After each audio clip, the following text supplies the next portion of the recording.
अस्सलाम वालेकुम एवरीवन, क्या हाल चाल है। होप कि आप सब लोग बिल्कुल ठीक होंगे। मैं भी अल्हम्दुलिल्लाह बिल्कुल ठीक ठाक। वेलकम बैक टू टमीलिशियस किचन, जहां आज बन रहा है बहुत ही मज़ेदार सा कीमा फ्राई।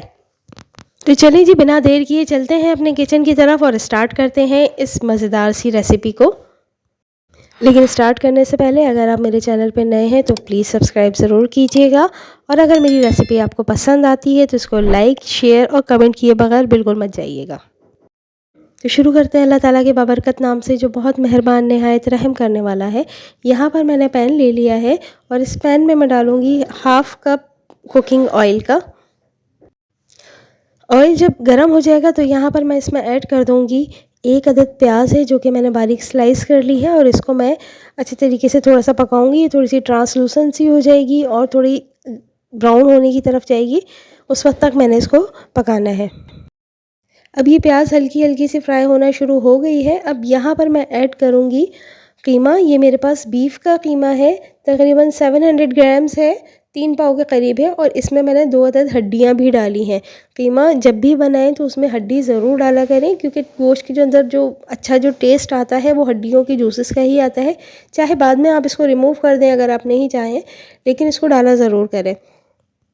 यहाँ मैं बीफ का कीमा इस्तेमाल कर रही हूँ, आप चाहें तो चिकन का भी यूज़ कर सकते हैं और मटन का भी।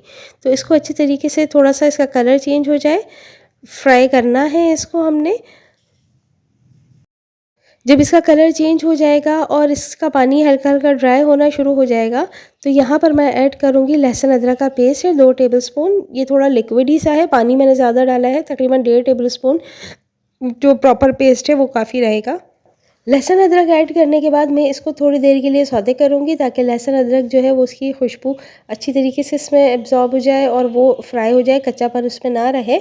और उसके बाद यहाँ पर मैं ऐड कर दूँगी इसमें आधी प्याली मज़ीद पानी, क्योंकि ये बीफ का कीमा है तो इसको गलने के लिए थोड़ा सा टाइम चाहिए। तो ये डाल के और इसको कवर करके मैं 15 से 20 मिनट तक के लिए पकने के लिए छोड़ दूँगी। 20 मिनट के बाद इसका पानी आप देख सकते हैं तकरीबन ड्राई हो गया है, और ये कीमा अब ये फ्राई होने की तरफ चल रहा है। तो अब इसको थोड़ा सा और भून के अब मैं इसमें ऐड करूँगी टमाटर। टमाटर आपने तकरीबन 5 से 6 अदद टमाटर ले लें हैं दरमियानी साइज़ के, और उसके बाद उसको बीच में से 2 हिस्से करके इसमें डाल देना है और उसको ढक देना है। जब भी इसके छिलके नरम पड़ जाएंगे तो छिलके आप रिमूव कर देंगे, और फिर उसके बाद उसको बहुत अच्छे तरीके से भून लेंगे। लेकिन मेरे पास टोमेटो पेस्ट बना हुआ है, तो मैं इस वक्त जो है टोमेटो पेस्ट इसमें इस्तेमाल करूँगी। तो यहाँ पर मैंने ये 2 बड़े क्यूब से टोमेटो पेस्ट के ये मैं इसमें ऐड कर दूँगी, और इसके साथ हल्का सा मैंने पानी भी डाला है ताकि ये डिज़ोल्व हो जाए इसकी, क्योंकि ये फ्रीज़ हुए हुए हैं तो ये डिज़ोल्व होने में थोड़ा सा इसको टाइम लगेगा। तो अभी जब टमाटर इसमें डालेंगे तो उसके साथ थोड़ा सा पानी ज़रूर डालिएगा, ताकि उसकी स्टीम से जो है टमाटर के छिलके बहुत आसानी से रिमूव हो जाएँ और इसमें पीसेस भी ना आए। अब ये टमाटर पेस्ट जो है वो मेरा पूरा डिज़ोल्व हो गया है। आप भी इस तरीके से उसको भून लिएगा, और उसके साथ ही मैंने यहाँ पर ऐड कर दी हैं 5 अदद लौंगिया मिर्चें, छोटी वाली लाल गोल मिर्चें ऐड कर दी हैं, और इसको मैंने पकाना है अब थोड़ी देर, क्योंकि पानी अभी इसमें है। साथ में अब हम इसमें मसाले ऐड करेंगे। मसाले बिल्कुल बहुत लाइट से डालने हैं हमने, इसमें कोई 5-6 मसाले कुछ भी नहीं डालना हमने। जैसे इसमें थोड़ी सी ब्लैक पेपर डालनी है और ज़ीरा पाउडर डाल देना है। तो इसमें मैंने हाफ़ टी स्पून के करीब काली मिर्चें पिसी हुई डाली हैं। आप ज़रा ये देख कर डालिएगा, क्योंकि हमने लाल मिर्चें साबित भी डाल दी हैं, और आगे फर्दर हम इसमें ग्रीन चिलीज़ भी ऐड करेंगे। मसाला ऐड करने के बाद हमने इसको फर्दर थोड़ा सा और इसको भूनना है, इसकी अच्छी तरीके से भुनाई, क्योंकि कीमा इसकी असल चीज़ जो है वो भुनाई होगी। आप जितना अच्छा इसको भूनेंगे उतना ही मसालों का कच्चापन निकलेगा।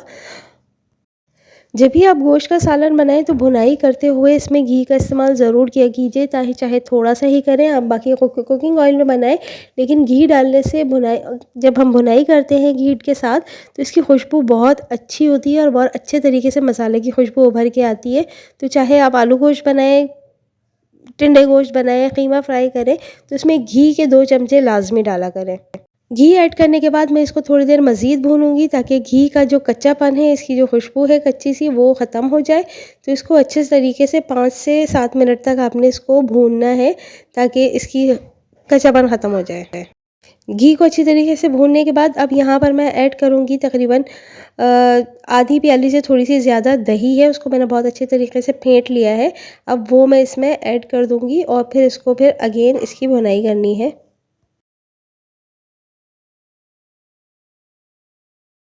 अब यहाँ पर मैंने 3 हरी मिर्चें ले ली हैं और उसको मैंने बीच में से स्लिट करना है और स्लिट करके इसमें मैं ऐड कर दूँगी।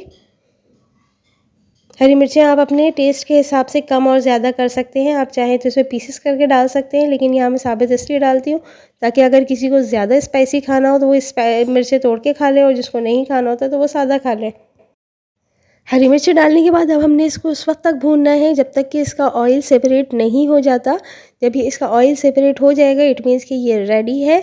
उस वक़्त आप इसकी अपने हिसाब से इसकी ग्रेवी कर सकते हैं। अगर आपको ये थोड़ा-सा मसाले के साथ चाहिए तो आप इसको मसाला इसके अंदर थोड़ा-सा पानी ऐड करके हल्की-सी ग्रेवी रख सकते हैं। अदरवाइज़ आप इसको बिल्कुल अच्छी तरीके से भून लीजिए और इसको पराठों के साथ, तंदूर की रोटी के साथ या सादी रोटी के साथ खाइए और एन्जॉय कीजिए।